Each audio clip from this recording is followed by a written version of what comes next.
Hey guys, today I'm just going to test, well, let's just say it's a Grimberg kind of day. So I got the comp on. I'm going to be trying Hp68 again, but I'm going to try first with the pepper ball barrel. I'm gonna get one of these out of here that Grimberg so kindly sent me, which has metal detents. So I have a theory regarding my issue, and it may be hard to show, but you can see how sort of flat those metal detents are, and see how far forward they are. So, oh, let's see, it's gonna be hard to do this, but when a shaped round drops in with metal detents, it really just drops right in, and it's in a more forward position. If you can see that, you can see the gap against the back here. You see where my finger's poking through. So that is a metal detent barrel. This is, I'm gonna toss this in on the test in the end.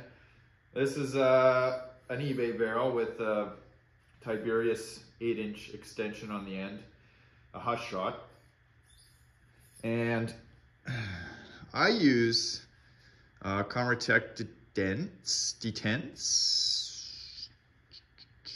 Yeah, let's grab a light here because you can't really see that. You can see the recurve on those detents. That is quite, yeah, let's get, there we go, that's better. See the recurve on those? It's quite heavy. It works really great for round ball. But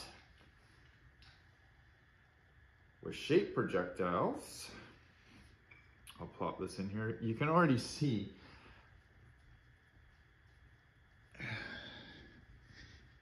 when I dropped it in, it didn't quite seat down all the way. So I'm gonna have to push on this. I should have to do this so it doesn't drop out the end. And there you go. Now, you can see there's clearly a huge difference in the gap in the back of this projectile, this Hp68, where it is loaded into the breech much further back. That's a byproduct, I believe, of these printed detents. Jesus. You can see that was even a little more difficult to get out in any case. Now, rubber, the factory First Strike rubber detents probably would not have this problem, but they're crap. They don't do a whole lot of holding, especially if you're storing your marker with a magazine and some projectiles in it. So, I have yet to file the follower flat. Again, I'm going to try it with the metal detents because I'm trying to discern what the actual issue is. So away we go. I am got 6 shots in here. Grimberg mag, obviously no CO2 in it because I'm doing HPA. Tank tested at 925 PSI. This is my version. Vksk bolt installed. Running the factory spring and factory sear spring as well. And the only modification, actually there's 2 modifications I did to the regular, shim the rotator. That is an absolute must. And I run my reg bypassed. There's nothing inside this, it's empty. There's no reason in LL, if you're shooting solid projectiles, to have anything inside there. They're just useless seals that don't serve any purpose except to leak, cause you problems, and then you gotta buy new parts to replace them.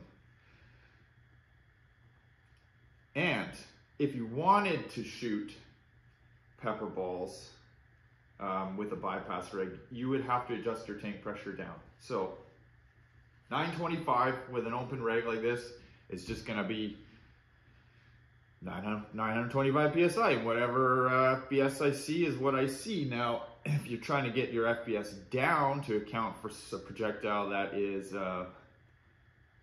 of nature that it could break in the breach, obviously you lower your pressure. Not convenient, but for the most part, a lot of us aren't even shooting pepper balls, so what's the point? That's my theory anyways. Working fine. It's been working fine for a long time like that. So, pepper ball barrel. Smooth bore. Load that bad boy in there. It's gonna look kind of funny because, well, I got the the carbine front on the front here.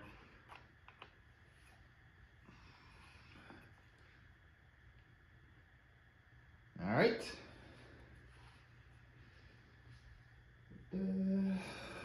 Hp68. Oh, you know what?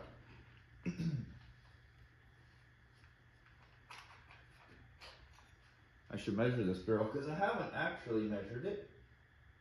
And I'm sure some of you would like to know how long it actually is.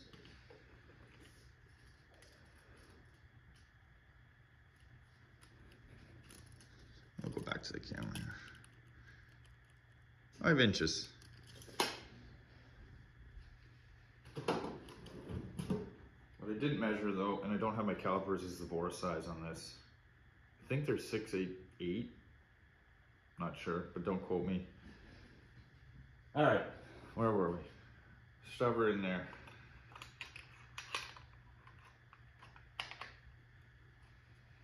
Make sure it's seated good. Hp68. Air it up. All right. Oh, and we lost one.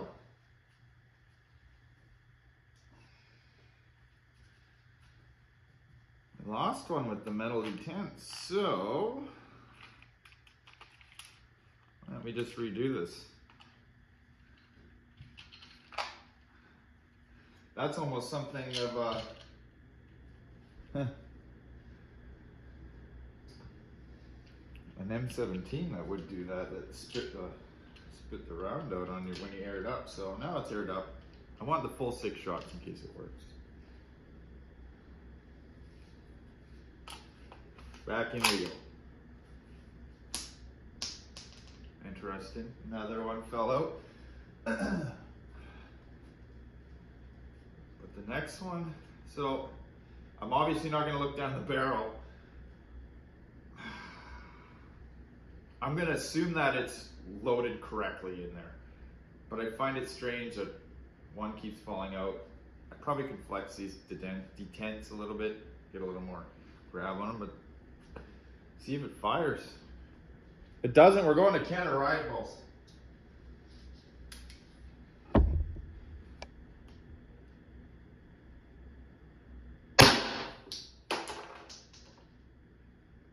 .382 on a 5-inch, but the next round fell out. It shot one, and then one fell out. I'm gonna venture to guess that's probably just these metal ones need a little tweaking. So I will do that. But let's see if it'll fire the next one, because it was a cycling issue. I'm not worried about rounds falling out right now. That's something that can easily be solved. 382. No round fell at that time. How many do I even have left? Yeah, we'll fire one more.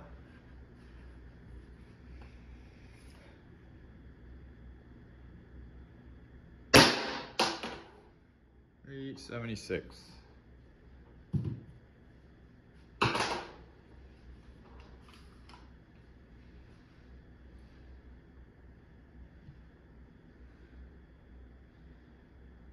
good news is it is cycling good with this barrel.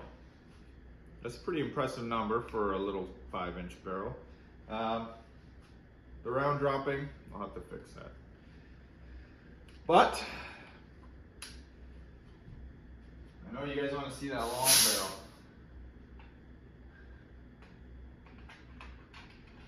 So we'll toss it in there because it's kind of goofy looking. And I don't think I'm going to try shape with this because, as I already demonstrated, these printed detents just aren't, they're just not shape projectile friendly.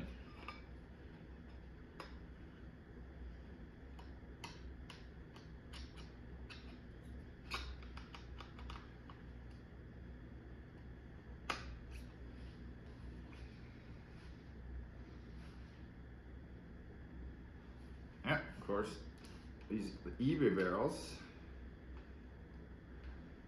have a hopper port notch in them, so you just got to make sure you got it in the right one.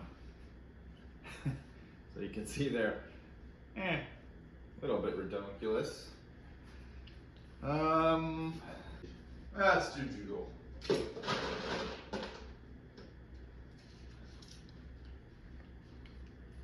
Put 6 joule in there. V2. 1, 2, 3, 4, 5, 6. I got this bottle was full, so about 2,200 left. Okay, air back up.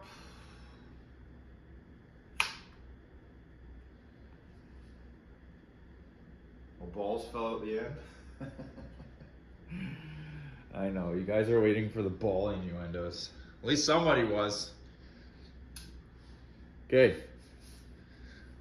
Can we get this whole thing in here? You know what? I got a funny feeling this thing's gonna be shooting really hot, and when it shoots really hot, the balls tend to come flying back at me. So I'm just gonna put this box in here. There we go, like that. Tends to stop them from bouncing back. Short-term solution.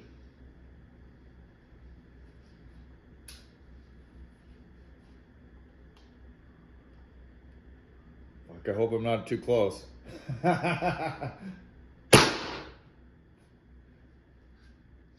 466. And what the hell happened back there? Didn't even make a clunk. Uh-oh.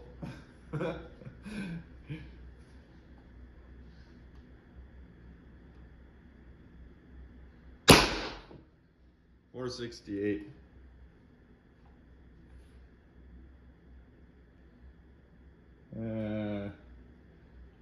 Well, I should have. Oh, whatever. I'm gonna back up a little bit. I don't want these things going through my trap. Shit. 468. Where did you go? There. Oh, down in the spiders. Ah.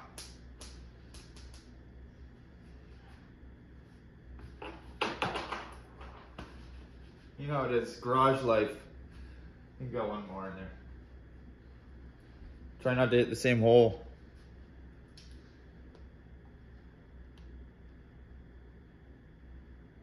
.464. Like I thought, it shot pretty hot with that,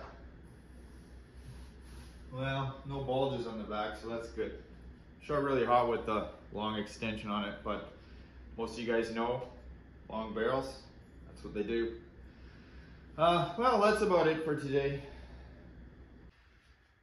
You guys, this is a perfect opportunity to talk about, do you need a marker that shoots 80, 100 plus joules? No, you don't. There's been some recent videos my bud there, Jeff McKay, over in Eastern Canada, did a little test, shooting himself with 36 joules, or 38 joules I think it was. Damn, it looked like it hurt. This marker in particular is sort of a little project of mine. But an FSC in its stock form, you know, with a simple HPA tank, I mean, even CO2, I choose HPA just because it's consistent, but even with CO2 can put upwards of, well, close to 50 joules, maybe even a little bit more with, you know, a long barrel like this. And you got to know what you are putting out at the end of this thing, because be it less lethal or not, it may not turn out. You may not have that outcome. And that may change things for your life. So guys, just be careful out there. Do you need? Do you want? It's up to you, but choose wisely.